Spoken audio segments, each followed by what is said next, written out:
Seguindo a mesma linha da videoaula anterior, apresentamos a biblioteca DigiAlt, que tem como intuito proporcionar ao usuário uma interface simples para as tarefas de configuração e escrita das saídas digitais. Na qual a ideia, devemos agora criar um diretório para a nossa biblioteca de saídas digitais. Então, nós vamos em curso lib com o botão direito, adicionar grupo. Vamos criar aqui um grupo chamado Digi_Alt. E dentro do grupo Digi_Alt, nós vamos criar os dois arquivos, o arquivo de cabeçalho e o arquivo fonte. Botão direito New File. Vamos então na estrutura física de diretórios do nosso projeto. Dentro do diretório curso lib, criamos então aqui a pasta DigiAlt.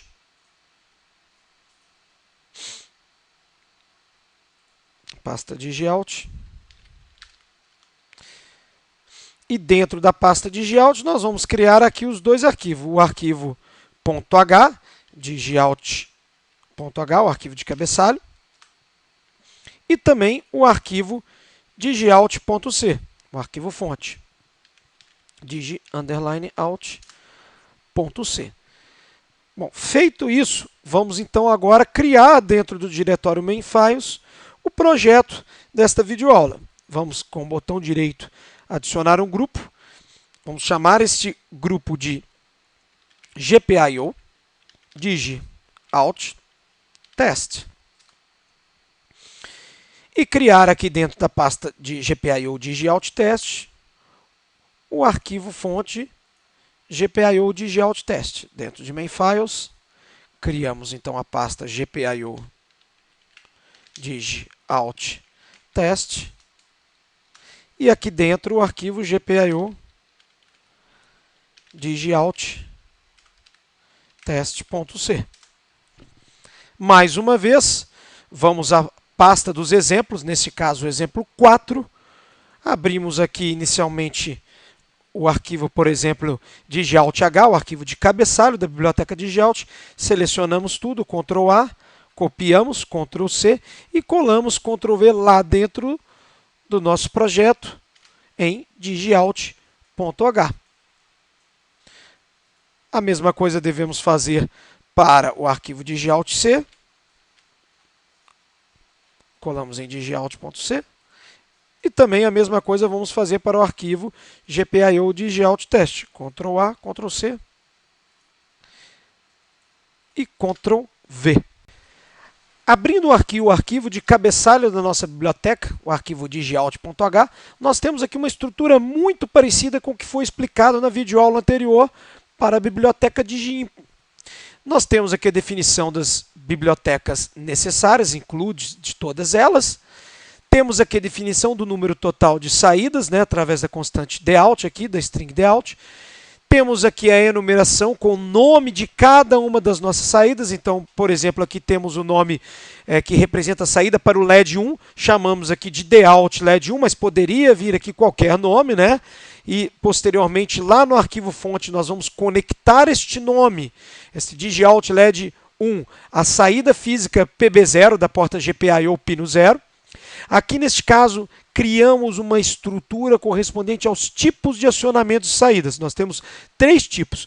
Acionamento nível alto, saída nível alto, alt high, saída nível baixo, alt low, e saída toggle. Saída toggle significa o seguinte: o valor do estado anterior, quando nós passarmos, escrevemos para a saída toggle, será o valor invertido com relação ao estado anterior. Então, se no estado anterior, na última vez que nós utilizamos a função DigiAlt Write, aquela saída estava com nível lógico baixo, agora ela vai passar a ter nível lógico alto. Se porventura no último DigiAlt Write que nós utilizamos, aquela saída estava com nível lógico alto, ela passa então a ter nível lógico alto. Essa é a ideia da função toggle aqui. Nós temos também aqui uma estrutura correspondente às configurações para os pinos de saídas digitais. A diferença dessa estrutura para a estrutura das entradas digitais é que agora nós temos aqui um bit action que é o sétimo membro da nossa estrutura. Esse bit action ele vai indicar se, no momento em que nós inicializarmos, que nós fizermos uma primeira configuração de uma saída, nós gostaríamos de configurar essa saída já ligada, ou seja, setada, ou configurar essa saída inicialmente resetada, ou seja, com nível lógico baixo. Temos o protótipo aqui, no caso, também de duas funções, uma função de inicialização, que não precisa de passagem de parâmetro nenhum, e também não retorna nenhum parâmetro, e uma função de escrita, que não retorna nenhum parâmetro, mas precisa da passagem de dois parâmetros. O pino, que você quer fazer a escrita, por exemplo, DOUT LED1, e também o tipo, o nível para aquela saída digital, se vai ser nível alto, vai ser nível baixo, ou vai ser toggle.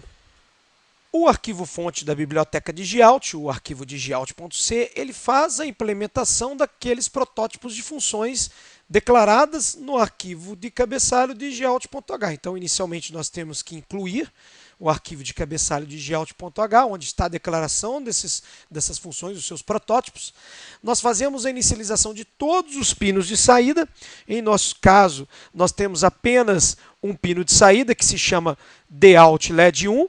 Então, nós temos aqui o vetor DOUT_config, que é do tipo DOUT_config_type, que contém 7 membros. Esses 7 membros, por sua vez, estão aqui posicionados em ordem aqui dentro dessas chaves, é onde a gente faz a inicialização, conforme a gente explicou na videoaula anterior. Então, nós temos aqui o nome da saída digital, a porta a qual a gente vai conectar essa saída digital, o pino, né, pino 0 até o pino 15, o modo de funcionamento vai ser output push-pull, vai ser output open drain, etc.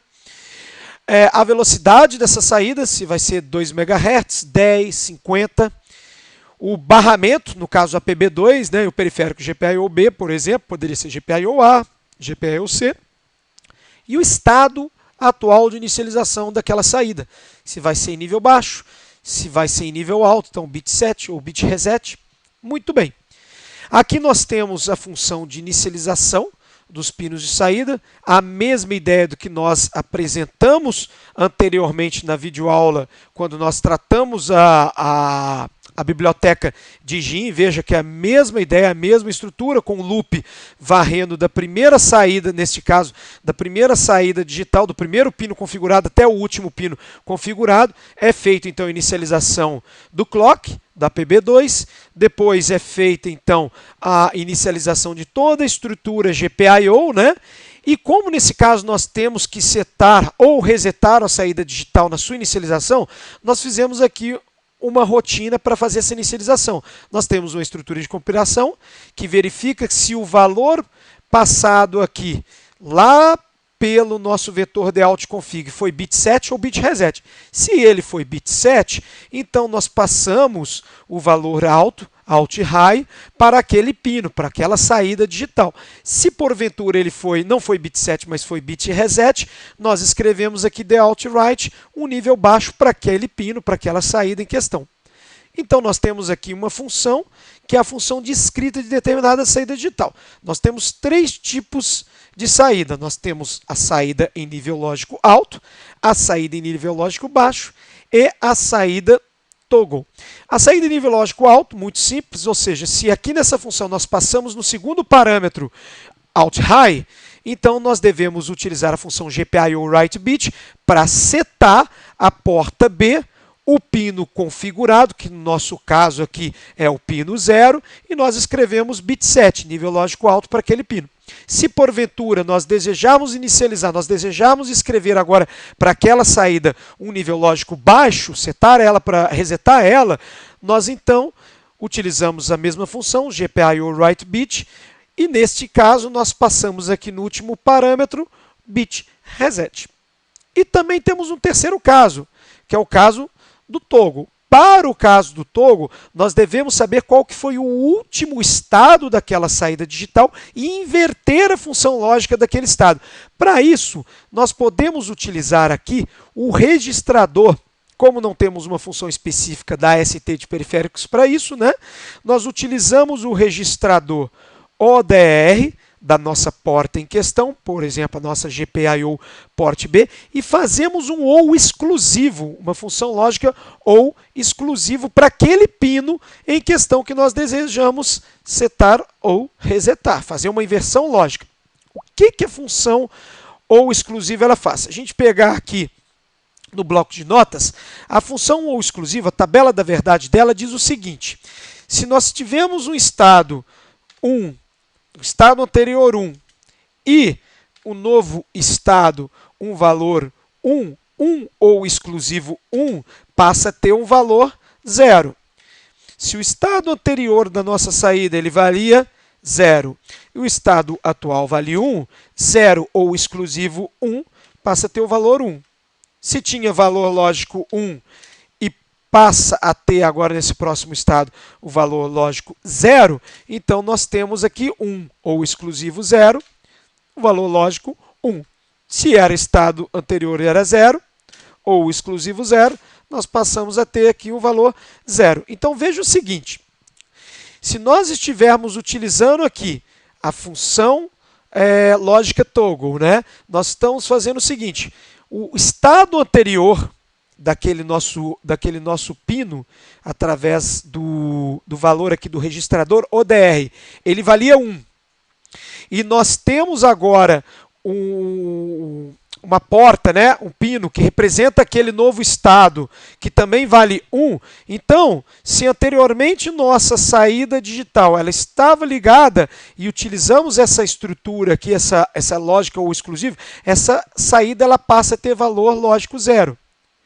Se porventura aquela saída, o seu estado, o seu valor anterior representado aqui através do registrador ODR tinha valor 0, então agora utilizando a função toggle ele passa a ter valor lógico 1. Então essa é a ideia da função toggle. Tudo que anteriormente estava com nível lógico baixo passa a ter nível lógico alto, e se estava em nível lógico alto, passa então a ter nível lógico baixo. O programa, então, GPIO Alt Test, né, o nosso programa principal aqui, ele passa a ter uma confecção muito simples. Basta nós incluirmos aqui os arquivos de cabeçalho da biblioteca DigiIn, que criamos anteriormente, e da biblioteca DigiAlt, que criamos nesta videoaula. Temos aqui a função delay. Na função principal, exatamente igual ao que fizemos anteriormente, inicializamos os clocks do sistema. Agora, veja, nós fazemos a inicialização das entradas digitais configuradas, fazemos a inicialização das saídas digitais configuradas, no nosso caso, uma entrada digital, uma saída digital. E aqui dentro do nosso loop infinito, nós verificamos se a variável botão ela vai receber o valor invertido da entrada de inButton, que está conectada, né, à nossa porta 1, pino 1 da porta B. Então, o valor lógico daquela entrada, daquele push button, ele é invertido e atribuído à variável botão. Então, se o push button está pressionado, ele entrega valor com nível lógico baixo, valor 0. Esse valor é invertido, passa a valer 1. Então, se o push button está pressionado, essa estrutura if aqui, essa estrutura condicional, vai ser executada a linha aqui dentro do nosso if, botão igual a 1, nós verificamos se o botão foi pressionado, e utilizando aqui a função DigiAltWrite, que foi desenvolvida dentro da biblioteca DigiAlt, nós escrevemos um nível lógico alto para a saída LED 1. Da mesma forma, se o botão não foi pressionado, nós desligamos a nossa saída PB0, né, rotulada aqui de DAlt LED 1, passando para ela o parâmetro, através dessa função, o parâmetro outLow. Vamos fazer a compilação desse projeto. Mais uma vez, temos que deletar o projeto anterior. Compilamos a nossa aplicação.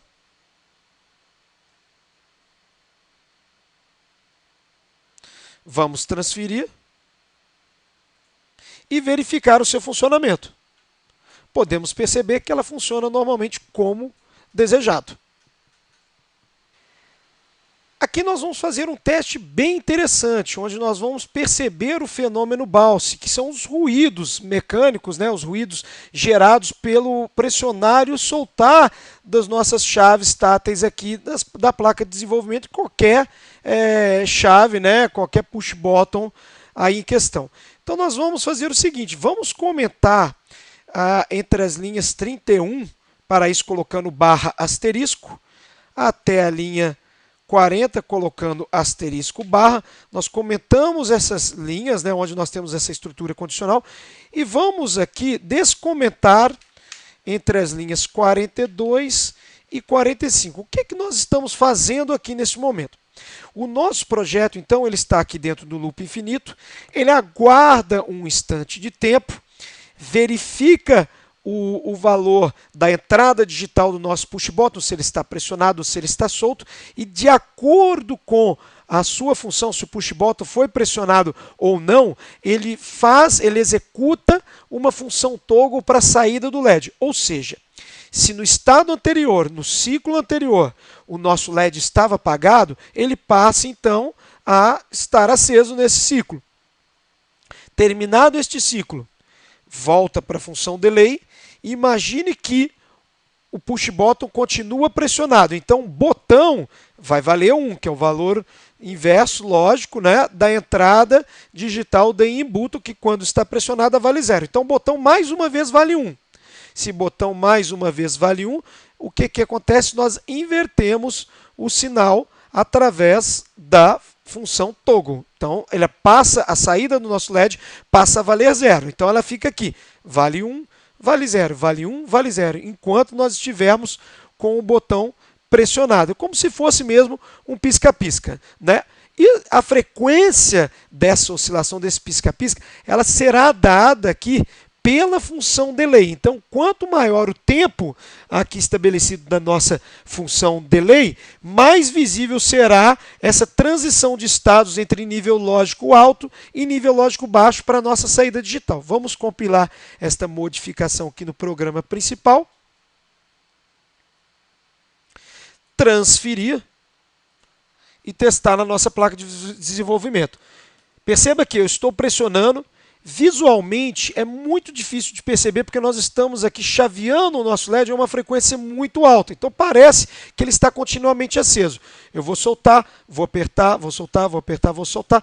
Mas veja só, é muito difícil, por conta de todo esse ruído mecânico e desses atrasos, é muito difícil a gente estabelecer aqui uma sequência onde que a gente aperta uma vez ele acende, aperta outra vez ele apaga. Perceba que isso não é 100% das vezes, não é constante. Vamos então inserir um analisador lógico e verificar este ruído bouncing que é gerado na nossa entrada digital pela chave aqui em questão, né, pelo nosso push button em questão. E na próxima videoaula nós vamos desenvolver algumas modificações na nossa biblioteca de GIN para poder tratar esse tipo de ruído presente nesses componentes. Bom, nós vamos pegar o nosso analisador lógico aqui do treinamento.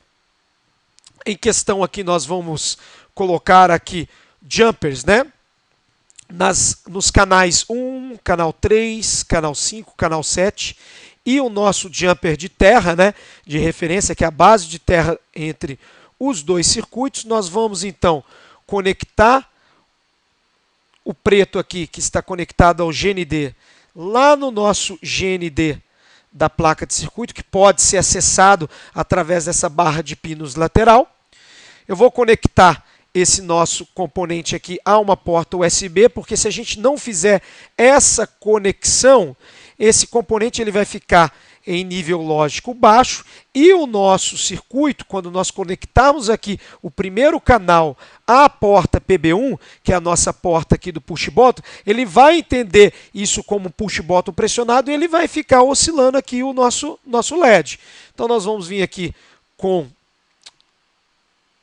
o nosso jumper azul e vamos conectá-lo aqui à nossa barra de pinos, aonde está presente a porta PB1. Então, conectamos aqui o nosso canal 1, representado pela cor azul, ao pino PB1 e conectamos também o nosso GND aqui, representado aqui pela cor preta aqui do nosso jumper, aqui a barra de pinos, ao GND da nossa barra de pinos. Bom, feito isso, nós vamos agora inicializar aqui a nossa ferramenta, o Software Logic 1.2.10.